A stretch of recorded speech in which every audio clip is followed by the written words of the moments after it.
Spoke to this church and spoke to me as this pastor directly that we are in a season, that our season has began. God began to deal with me about us moving forward as people in growth. We have to grow. We cannot stay shallow. How many understand that? You cannot stay shallow Christians. If you've been serving God for at least 5 years, you should be somewhere with your spiritual walk with God by now. You should not be the same person today that you were 5 years ago. Your life should have took on a whole new look. Your attitude should have took on a whole new look. Can I have an amen? You said, well, I didn't know when you get saved it affects your attitude. It affects every part of your life because God is a part of everything you do. And so we have to grow. How many of you know that it's just a natural, healthy response to grow when something is healthy?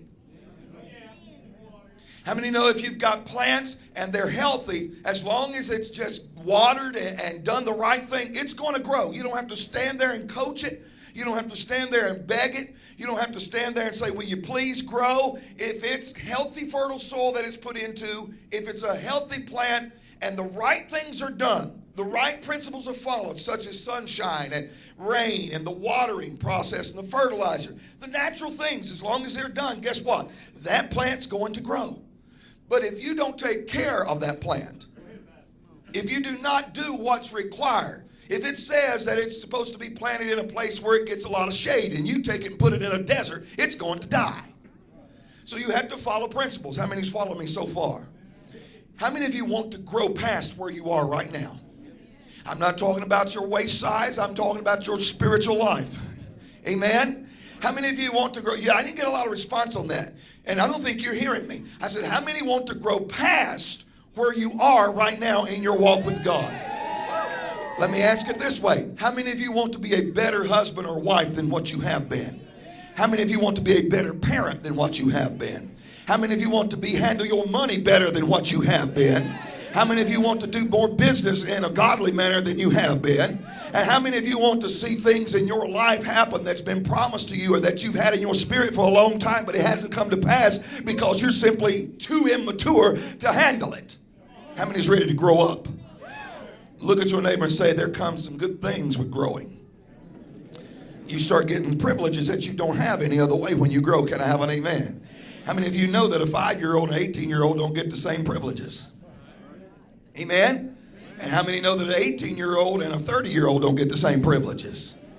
So somebody said, don't you hate getting older? I love every minute of it because the older I get, the more privileges I get, the more opportunities that come my way. I don't understand these people that get depressed when they hit 30 years old. Somebody was talking to me the other day. Here I am. I'm almost 50. And somebody said, oh, Lord, my life's about to end. And I said, I'll turn 30 next Tuesday. And I'm already depressed thinking about it. I'm like, you're turning 30 and you're depressed? Go to the graveyard and look at the people that died at 26, 13, 15, 19. It'll take you out of depression to realize you're still here and you're blessed if you are. And every day is a blessing. See, you have to grow a little bit to get to that mentality. When you're babyfied and immature, you think about things in a whole different mentality than what you should. There's people in this room that have so many gifts and talents, and your gifts and talents will never be experienced by anyone unless you decide to grow up and get away from yourself and into Him. Because your talents are fertilized and able to grow through God, not through you. You don't have what it takes to produce it. It takes God inside of you to produce the fruit of your gifts. Can I have an amen? Look at your neighbor and say, you got more in you than what's in there. Tell them. Say it. Say there's more in you than what you're seeing. Say there's more in you than what you're seeing. Say it again. Say if you would grow up. Come on, tell it. You've been waiting a long time to tell that husband that. Say if you would grow up, there'd be a lot more happening in your life. Can I just ask some questions? Let's get real personal. How many of you ladies out there, you get just upset at your husband because he still acts like a baby? Come on, I'm going to wait for hands. Some of you got both hands up. Either you got two husbands or you're really, really frustrated with your husband. How many of you men would wish your wife would grow up? Okay.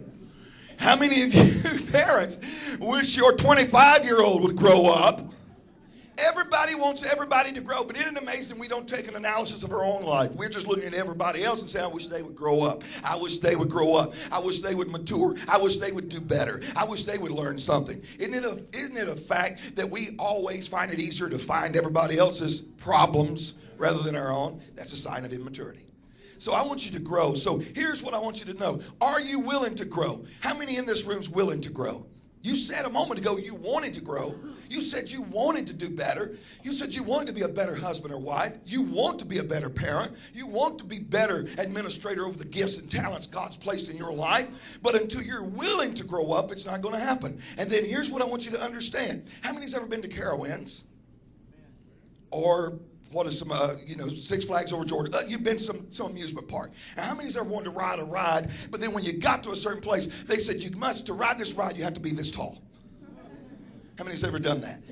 How many's ever took your ball cap because she's about 3 or 4 inches too short and you just pulled it up on your head and wore it on top of your head and just shrugged it and whipped on the tip toe? I think I'm tall enough to ride this ride. I did that one time on a roller coaster. I wanted to ride and everybody else was taller. I was wider, but they were taller. And I wasn't wide enough, according to, I was too wide and I wasn't tall enough. And I did. I pulled my hat up, stood up on my toes. I said, I can ride. I don't want to be the only one left out of here not riding. The guy finally looked at me and said, all right then. And he let me ride. And then after that, I realized I wasn't tall enough. I couldn't hardly stay in the seat. Seriously, I was sliding around. I was going to play. And I realized that you have to have, there's a requirement there for a reason. There's a requirement to be a certain height so that your feet can touch a certain point and so that your seat, you can stay in the seat the way you need to. What I'm trying to get across to you is this. Some of you don't understand why I want you to grow more. It's because you can't do certain things until you grow. You can't get certain privileges until you're willing to grow. Can I have an amen? You want to ride this ride, you're watching everybody else ride it, and you say, I want to do that, but until you're willing to let God grow you to the point you're able to handle it. Look at your neighbor and say, you can't handle it sometimes. To ride this ride, you got to be this tall. See, there are certain things you cannot do without growth.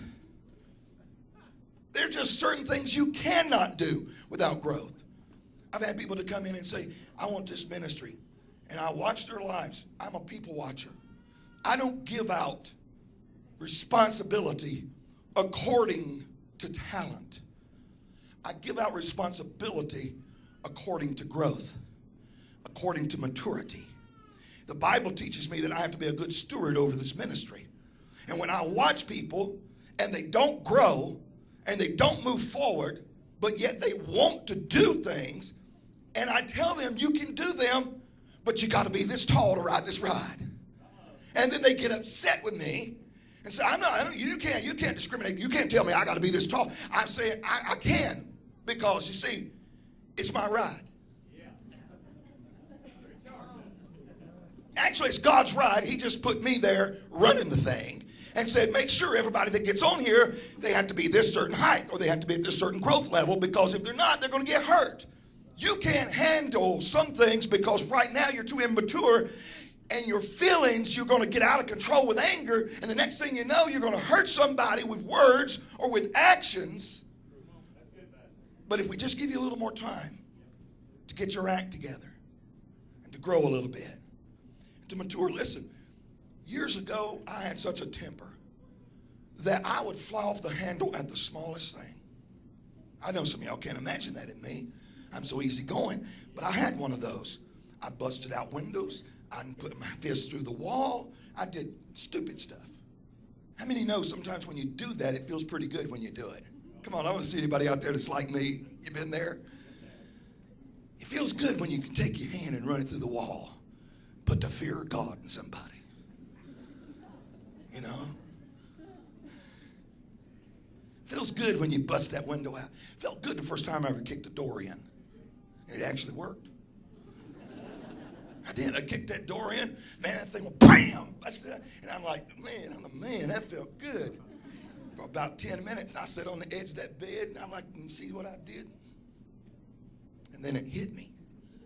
It's going to cost me $300 to fix this door. God, how stupid am I? I've grew up since then. I don't kick in doors.